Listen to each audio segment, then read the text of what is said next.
My dad started the funeral business in 1961 when he bought a then hardware shop, which he wanted to convert into a menswear business, and a funeral business was part of what he purchased.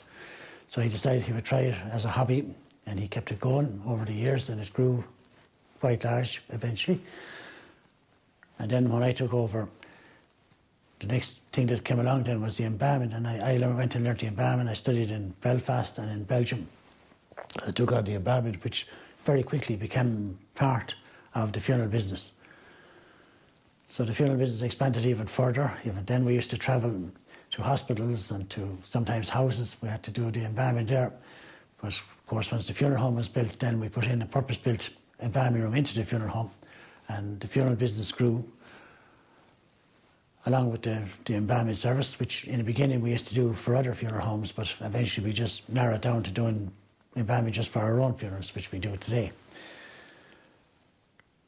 The funeral business expanded around that because once the embalming was in place, and then I felt that I needed to put other things into place, so I did up the funeral home over the years as much as I could whenever I had some money, putting in, of course, things that maybe take for granted now, but I hadn't in the beginning, was tarmac and lights, air conditioning, things that I couldn't afford back then. And of course, the last few years we did up our bathrooms, which we brought them up to a very high standard, which a lot of people appreciate, because obviously if you're here in the funeral home for a few hours, the one thing you have to use obviously is the bathroom at some stage.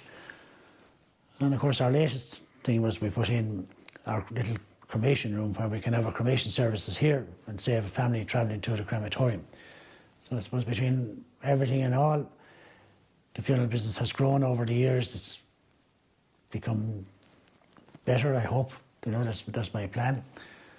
We've added as many services over the years that we needed to adjust sometimes very quickly, as in during the COVID, where we put in cameras that we could live stream into the funeral home, and we could have a lot of our services here in the funeral home and just leave the funeral home to go to the cemetery, because the numbers in some churches were closed and others then just had the numbers so restricted that sometimes we hadn't enough people to actually carry the coffin in or out of the church, so we decided we'd have our service here. Then I suppose around the COVID time, people started putting messages of condolence on websites, so we of course initiated our own website, which grew very, very quickly and grew very big, and to this day is a big part of the community here. We use our website for our condolences.